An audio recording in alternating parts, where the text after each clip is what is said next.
اب وہ 3 اعمال جو انسان کو جہنم سے نجات دلانے والے ہیں وہ کون کون سے ہیں؟ تو آپ صلی اللہ علیہ وسلم نے فرمایا، نمبر 1 فالعدل فی الغضب والرضا، غصے میں ہو، رضامندی کی حالت میں ہو، ہر وقت انسان انصاف کرے۔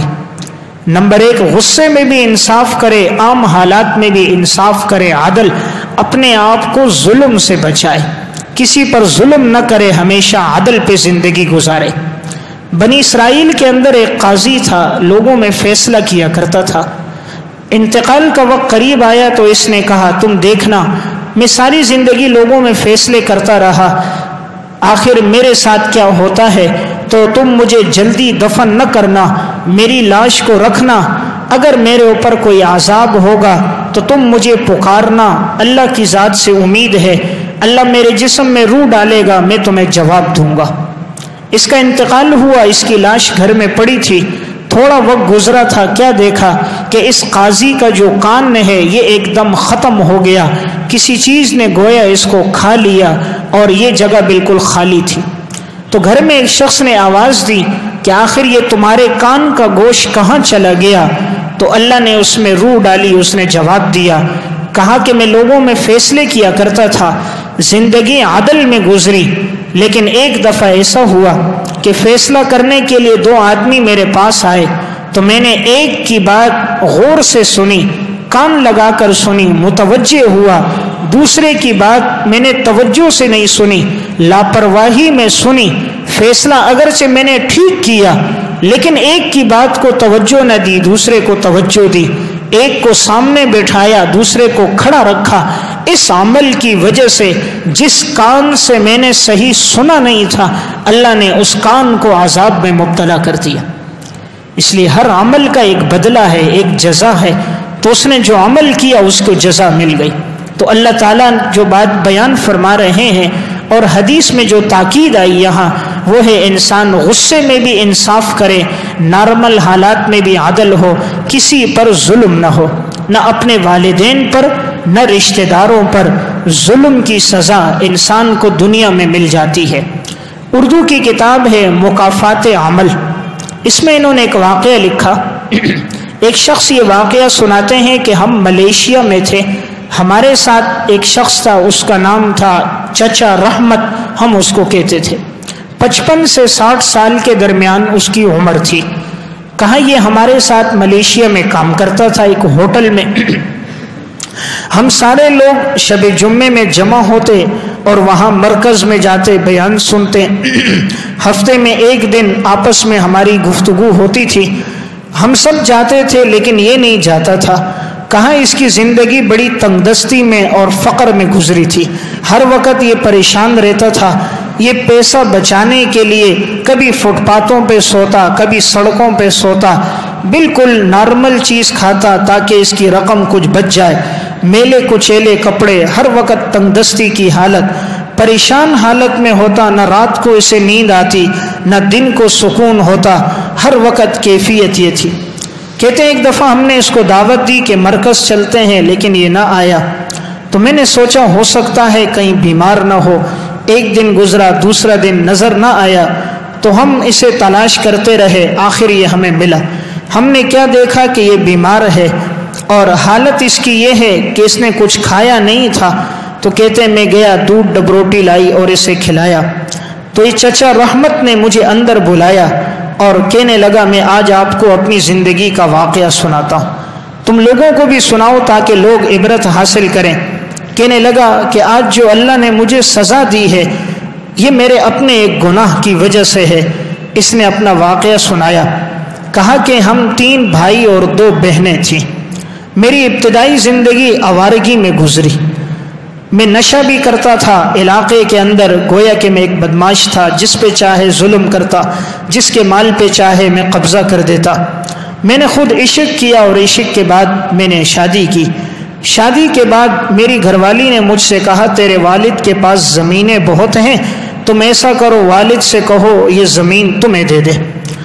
اب یہ بھائیوں میں بڑا تھا تو چچا رحمت کہنے لگا میں نے اپنے والد سے کہا کہ یہ ساری زمین مجھے دے دو۔ باپ نے کہا بیٹا صرف تم مستحق نہیں ہو، تیرے اور بھائی بھی ہیں، ان کا بھی حصہ ہے۔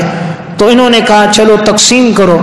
تقسیم کی گئی تو ان کے حصے میں جو زمین آئی وہ 50 ایکڑ سے زیادہ زمین تھی۔ باقی بھائیوں کو بھی حصہ ملا، بہنوں کو بھی۔ یہ اگلے دن پھر آیا اور والد سے کہنے لگا جو حصہ تم نے اپنے لیے رکھا ہے اور بیٹیوں کو دیا ہے وہ بھی مجھے دو۔ باپ نے آگے سے کہا بیٹا تجھے تیرا حصہ مل گیا، تم میرے حصے پر نظر کیوں رکھتے ہو؟ والد نے وصیت یہ کی تھی کہ اگر میرا انتقال ہو گیا تو یہ جو میں نے اپنے لیے جگہ رکھی ہے اسے کسی مسجد مدرسے میں وقف کر دینا، لیکن یہ بیٹا یہی کہتا رہا کہ یہ زمین مجھے دو۔ اگلے دن ایسا ہوا، جوانی کا نشہ تھا، اب اس نے اپنا جوتا نکالا، اپنے والد سے کہنے لگا اپنی زمین مجھے دو۔ باپ نے انکار کیا تو یہ بدبخت باپ کے سر پہ جوتے مارنا شروع کر دیا۔ باپ کو مارتا رہا، گریبان سے پکڑا اور جھنجھوڑا۔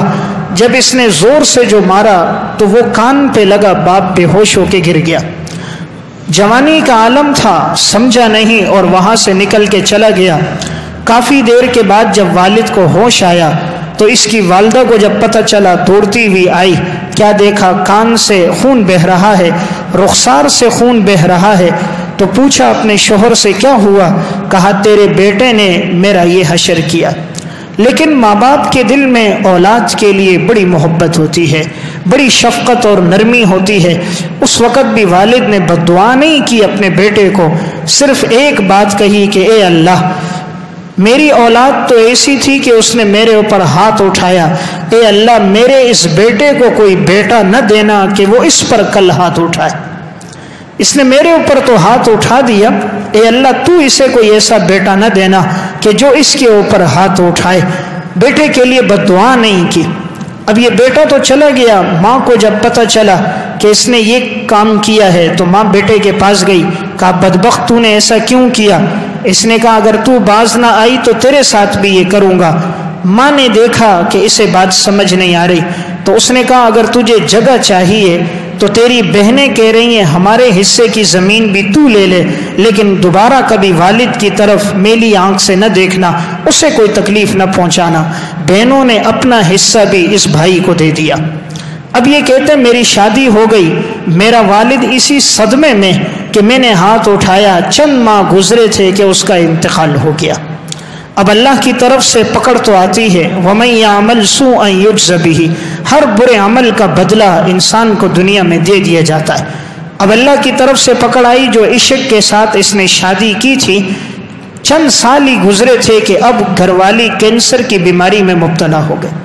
اب جتنی زمین تھی اسے یہ بیچتا جاتا اور اپنی گھر والی کے اوپر خرچ کرتا جاتا، بیچتا اور خرچ کرتا، یہاں تک کہ ساری زمین کی جتنی مالیت تھی وہ سب کی سب گھر والی پہ لگ گئی، لیکن گھر والی کو کوئی سکون، اطمینان اور راحت نہ ملا۔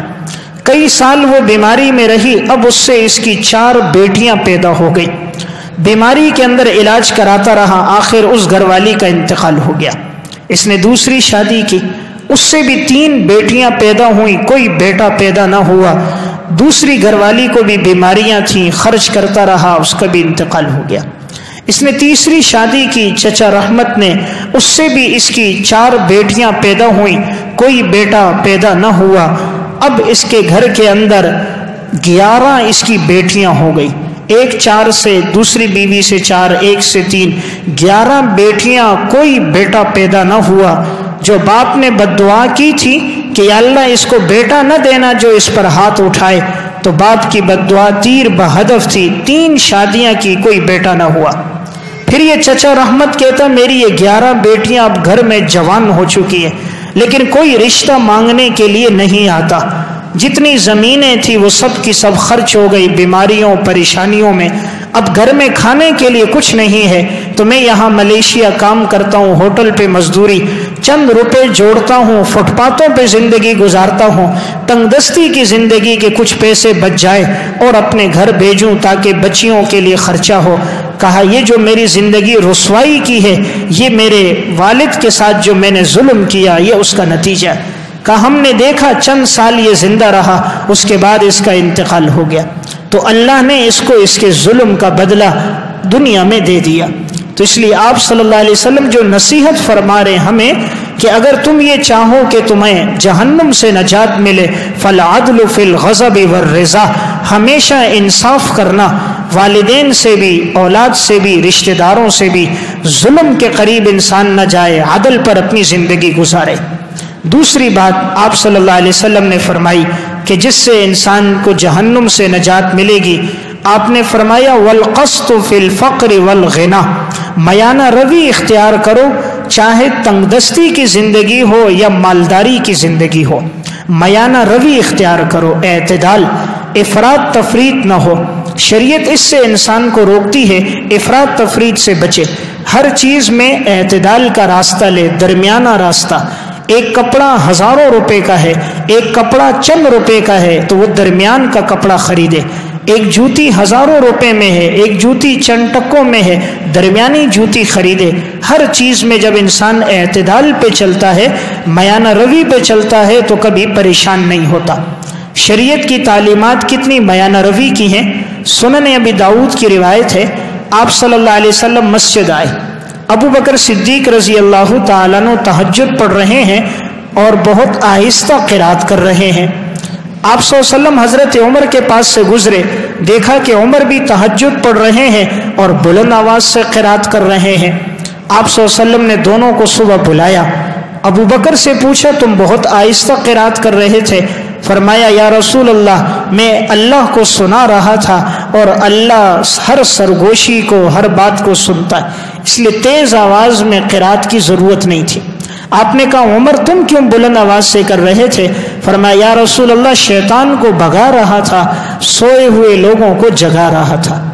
اب مزاج نبوت میں اعتدال دیکھو، آپ نے فرمایا ابو بکر اپنی آواز کو تھوڑا سا بلند کرو، عمر اپنی آواز کو تھوڑا پست کرو، یہ ہے اعتدال۔ عمر آواز کو پست کرو، ابو بکر تھوڑی سی آواز بلند کرو کہ تمہارے کانوں تک پہنچے، تاکہ الفاظ اور ان کے معانی کی طرف توجہ رہے اور شیطان دل میں وسوسے اور خیالات نہ ڈالے۔ تو آپ صلی اللہ علیہ وسلم یہ فرما رہے ہیں والقسط فی الفقر والغنا، میانہ روی کو اختیار کرو، تنگ دستی کی زندگی ہو تب بھی، مالداری کی زندگی ہو تب بھی۔ تیسرا عمل جس کی وجہ سے انسان کے گناہ معاف ہوتے ہیں اور اللہ بلند و بالا مقام دیتا ہے، وہ ہے وخشیت اللہ فی السر والعلانیہ، اللہ سے ڈرنا پوشیدہ طور پہ بھی، علانیہ طور پہ بھی، اللہ کا خوف، تقوی۔ تیسری چیز ہے تقوی، انسان کے دل میں اللہ کا ڈر ہو، اعلانیہ زندگی میں بھی، پوشیدہ زندگی میں بھی۔ اس حدیث میں پوشیدہ کا ذکر پہلے ہے، اعلانیہ کا ذکر بعد میں ہے۔ عموماً انسان اعلانیہ طور پہ تو اللہ سے ڈرتا ہے، لوگوں کے سامنے کوئی گناہ کا کام نہیں کرتا، لیکن بند کمرے میں، پوشیدہ جگہ میں انسان اللہ کی نافرمانی کرتا ہے۔ اس لیے آپ صلی اللہ علیہ وسلم نے پوشیدہ کا تذکرہ پہلے فرمایا کہ انسان کے دل میں ہمیشہ اللہ کا ڈر، تقوی ہو۔ اس لیے جب بھی دل میں گناہ کا داعیہ پیدا ہو، یہ سوچ لینا چاہیے میرا رب مجھے دیکھ رہا ہے، بند کمرے میں کوئی نہیں دیکھ رہا، رب السماوات والارض دیکھ رہا ہے، وہ رب دیکھ رہا ہے، لا یعزب عنہ، جس سے کوئی چیز پوشیدہ نہیں، کوئی بات جس سے مخفی نہیں۔ ٹھیک ہے بند کمرے میں والدین نہیں دیکھ رہے، عزیز و اقارب اور رشتہ دار نہیں دیکھ رہے، اللہ دیکھ رہا ہے۔ کوئی میرے عمل پر مطلع نہیں، لیکن کرامن کاتبین میرے عمل کو دیکھ بھی رہے ہیں اور وہ لکھ بھی رہے ہیں۔ حضرت لقمان نے جب اپنے بیٹے کو نصیحت کی تو ان نصیحتوں میں ایک نصیحت بڑی اہم تھی، کہا کہ بیٹا جب بھی گناہ کا ارادہ دل میں آئے تو سوچ لینا کہ اللہ رب العزت مجھے دیکھ رہا ہے۔ یا بنی ان تک مثقال حبۃ من خردل، پیارے بیٹے رائی کے دانے کے برابر بھی اگر تمہارا کوئی عمل ہو، فتکن فی صخرۃ، تم نے چٹان کے اندر چھپ کے وہ عمل کیا ہو، او فی السماوات، ساتوں آسمانوں میں چھپ کے عمل کیا، او فی الارض، زمین کی تہ میں جا کر بھی تم نے کوئی عمل کیا، یأت بہ اللہ، تیرا رب قیامت کے دن تیرے عمل کو تیرے سامنے پیش کرے گا۔ ساتوں آسمانوں میں چھپ کر عمل کرے، ساتوں زمینوں کی تہ میں چلا جائے، چٹانوں میں، غاروں میں تو کوئی عمل کر، تب بھی اللہ قیامت کے دن تیرے ہر عمل کو تیرے سامنے لائے گا۔ اس لیے انسان گناہ کرنے سے پہلے سوچے کہ اگر میں کسی غیر محرم سے بات کر رہا ہوں، ٹھیک ہے گلی کے کونے پر کوئی نہیں دیکھ رہا، لحاف کے نیچے میرے اس عمل پر کوئی مطلع نہیں، اس اندھیری رات میں کوئی نہیں دیکھ رہا، کائنات کا رب دیکھ رہا ہے، کوئی میرے عمل پر واقف نہیں، لیکن یہ کرامن کاتبین میرے عمل کو لکھ رہے ہیں۔ کل قیامت کا دن ہوگا، اقرأ کتابک کفا بنفسک اليوم علیک حسیبا، پڑھ اپنے نامہ اعمال کو، یہ تیرا وہ عمل ہے جو تو دنیا میں کیا کرتا تھا۔ فاما من اوتی کتابہ بیمینہ، جس شخص کو اس کا نامہ اعمال دائیں ہاتھ میں ملا، فسوف یحاسب حسابا یسیرا، اس کا حساب تو آسان ہو گیا، اور جس کو اس کا نامہ عمل بائیں ہاتھ میں ملا وہ تو ہلاکت کو پکارے گا۔ قرآن کریم میں سورہ حاقہ میں اللہ رب العزت فرماتے ہیں فَأَمَّا مَنْ أُوتِيَ كِتَابَهُ بِيَمِينِهِ، جس کو ہم دائیں ہاتھ میں نامہ اعمال دیں گے، فَيَقُولُ هَاؤُمُ اقْرَءُوا كِتَابِيَهْ، وہ کہے گا آؤ میرے نامہ اعمال کو پڑھو، انی ظننت انی ملاق حسابیہ، میں تو یقین رکھتا تھا کہ حساب کا دن ہوگا، وَهُوَ فِي عِيشَةٍ رَاضِيَةٍ، پس یہ شخص خوش ہوگا، رضامندی کی زندگی میں ہوگا، فی جنت عالیہ، ہم اس کو بلند و بالا جنت اور باغات دیں گے، قطوفہا دانیہ، جس کے پھل جھکے ہوئے ہوں گے، کلو وشربو، کھاؤ پیو، ہنیئا بما اسلفتم فی الایام الخالیہ، یہ تیرے ان اعمال کا بدلہ ہے جو تو نے ماضی کی زندگی میں کیے۔ دوسری طرف وَأَمَّا مَنْ أُوتِيَ كِتَابَهُ بِشِمَالِهِ، جس کو نامہ اعمال اس کے بائیں ہاتھ میں ملے گا، فَيَقُولُ يَا لَيْتَنِي لَمْ أُوتَ كِتَابِيَهْ، وہ کہے گا کاش مجھے یہ نامہ اعمال نہ ملتا، وَلَمْ أَدْرِ مَا حِسَابِيَهْ، میں تو نہیں جانتا تھا کہ ایک دن حساب و کتاب کا بھی ہوگا، یا لیتہا کانت القاضیہ، کاش آج فیصلہ ہو جائے، ما اغنا عنی مالیہ، آج تو میرا مال مجھے کام نہیں آیا، ہلک عنی سلطانیہ، میری سلطنت، بادشاہت، وزارت میرے ہاتھ سے چلی گئی۔ اب اللہ کی طرف سے حکم ہوگا خذوہ فغلو، پکڑو، خذوہ پکڑو، فغلوہ، اور اس کے ہاتھوں میں پاؤں میں زنجیریں ڈال دو، ثم الجحیم صلو، پھر اسے کھینچ کر جہنم میں اونڈے منہ ڈال دو، ثم فی سلسلۃ ذرعھا، اسے وہ زنجیر ڈالی جائے گی 70 ذراعا، جو 70 گز لمبی ہوگی، فاسلکوہ، اللہ فرشتوں سے کہے گا کھینچو اس کو، چہرے کے بل گھسیٹا جائے گا، اللہ فرمائیں گے انہ کان لا یؤمن باللہ العظیم، یہ تو وہ تھا جو اپنے رب پر ایمان نہیں لاتا تھا، اگر ایمان لاتا تو رب کے احکامات پہ چلتا، ولا یحض علی طعام المسکین، یہ غریبوں پر لوگوں کو کھانے کے لیے ابھارتا نہیں تھا، یتیموں مسکینوں پہ خرچ نہیں کرتا تھا، فلیس لہ اليوم ہاہنا حمیم، نہیں ہوگا آج کے دن اس کے لیے مگر کھولتا ہوا گرم پانی، گرم پانی اسے پلایا جائے گا، ولا طعام الا من غسلین، اور اسے کھانا نہیں دیا جائے گا مگر جہنمیوں کے جسم سے نکلنے والی پیپ، لا یاکلہ الا الخاطئون، کہا جائے گا یہ کھانا اور پینا تیرے اس برے عمل کا بدلہ ہے جو تو نے اپنی زندگی میں کیے تھے۔ تو یہاں اللہ جو ہمیں حکم دے رہا ہے وہ اس بات کا حکم ہے کہ انسان ہمیشہ اللہ سے ڈرے، جو کام بھی ہو میرا رب مجھے دیکھ رہا ہے۔ تو آپ صلی اللہ علیہ وسلم نے فرمایا وَخَشْيَةُ اللَّهِ فِي السِّرِّ وَالْعَلَانِيَةِ، اللہ سے ڈرو پوشیدہ زندگی میں بھی، اعلانیہ زندگی میں بھی۔